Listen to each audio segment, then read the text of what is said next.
In this video we demonstrate the assembly and testing of a 3M Breathe Easy PAPR with butyl rubber hood.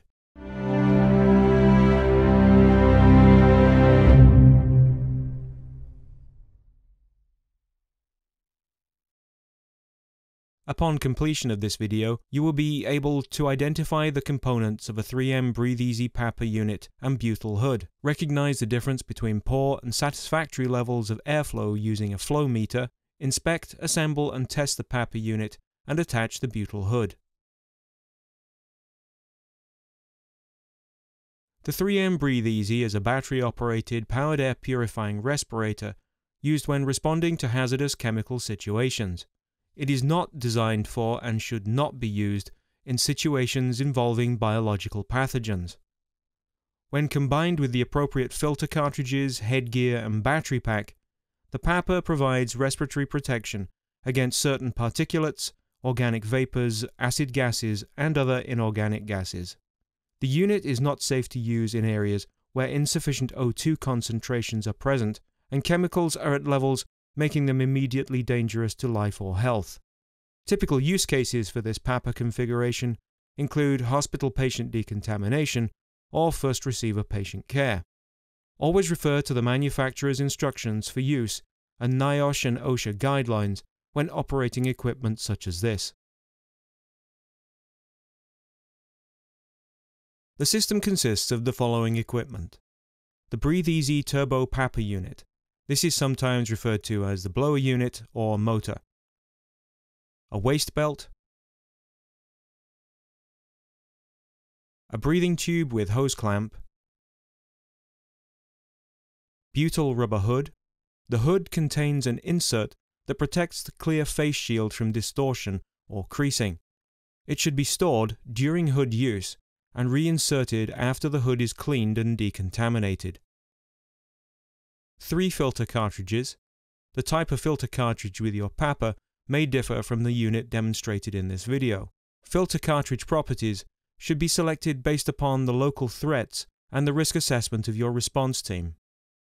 Battery pack. The type of battery pack with your PAPR may differ from the unit demonstrated in this video. Different battery packs should be used in combination with certain filter cartridges. Check the manufacturer's instructions for use for specific information about your battery pack. Flow meter. You should inspect each piece of equipment prior to assembly for any damage and replace broken components as required. During a training exercise or while performing maintenance and inspection, the individual assembling, testing, or providing suit support for a Breathe Easy PAPR should not require any additional PPE.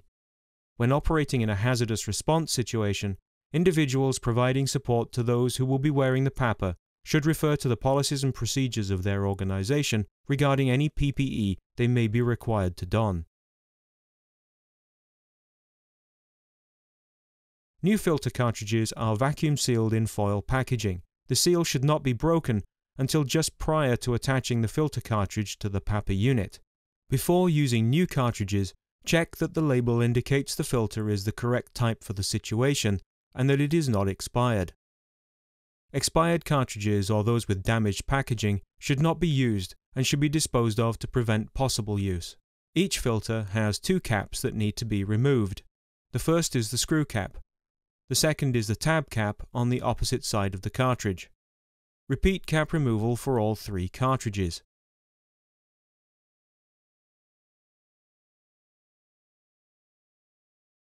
Once removed, caps should be placed in the trash, unless filters are being used for training. Caps on filters used solely for training should be placed in a safe location during filter use. Reattach caps to filters when the training session has concluded.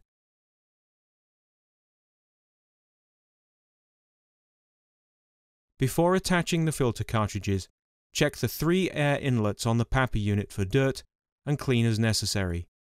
Screw the filter cartridges loosely into the air inlets on the PAPR unit.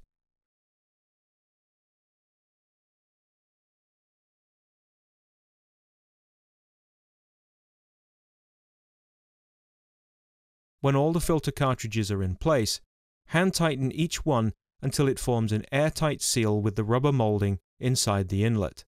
Be sure not to over-tighten the filter cartridge. This may damage the seal and result in contaminated air entering the butyl hood, potentially causing sickness or death. The type of filter, cartridge or canister used with the PAPR will determine the type of battery pack that powers the unit. In this video, we're using FR57 filters paired with the lithium non-rechargeable battery. Refer to the manufacturer's instructions for use for detailed information on battery and filter, cartridge, canister compatibility. To connect the lithium non-rechargeable battery, insert the power lead on the top of the PAPR unit into the top of the battery. Make sure to orient the pins correctly to prevent damage to the equipment. If connected, remove the breathing tube from the air outlet on top of the PAPR unit. Power on the PAPR unit via the switch on the battery pack. Place the base of the flow meter into the PAPR's air outlet. Make sure the PAPR unit and flow indicator are in a vertical position. The center of the indicator's float should rest at or be above the appropriate mark. The PAPR should maintain at least 6 CFM. If the flow indicator is below 6 CFM, first check that all the caps have been removed. Also, check that filter openings are not being inadvertently blocked. After checking the filters for physical obstructions, if the flow indicator remains below 6 CFM, replace the filter cartridges and check the flow again. Refer to the troubleshooting section of the manufacturer's instructions for use if the flow indicator remains under 6 CFM after filter cartridges have been changed. The breathing tube connects to the air outlet at the top of the unit and is held in place with a hose clamp. Slide the hose clamp over the end of the breathing tube. Place the end of the tube over the outside of the air outlet and push down until the edge of the breathing tube is flush with the PAPR unit. Tighten the hose clamp until the breathing tube is securely connected to the PAPR. The hose clamp should not be flush with the top of the PAPR unit. A small section of the tube should be visible between the bottom of the hose clamp and the top of the PAPR. Lift the outer shroud of the butyl hood to reveal a slotted white air inlet on the rear of the headgear. Push the end of the breathing tube into the inlet until an audible click is heard. Check that the breathing tube is secure by gently pulling on the connector. Verify air is flowing into the hood by turning on the PAPR battery and placing your hand inside the hood to feel for air.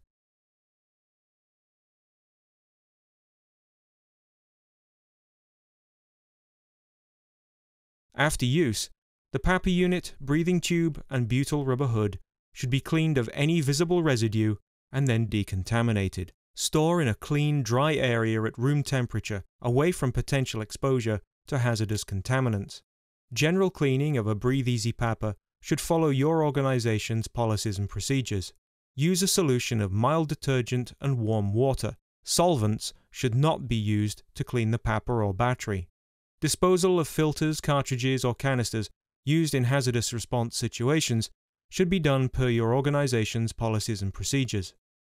Filters used during training exercises should be clearly marked for training only, if they are to be reused. Filters used for training should never be used in hazardous situations involving real contaminants. Use the grid printed on the right of the label on the non-rechargeable lithium battery packs to indicate the number of hours the pack has been used. Depleted batteries should be disposed of according to local, state and federal regulations. Always refer to the manufacturer's instructions for use and NIOSH OSHA guidelines for specific information regarding filter, cartridge or canister use, maintenance and storage, PAPR unit decontamination, cleaning and storage, battery use and maintenance.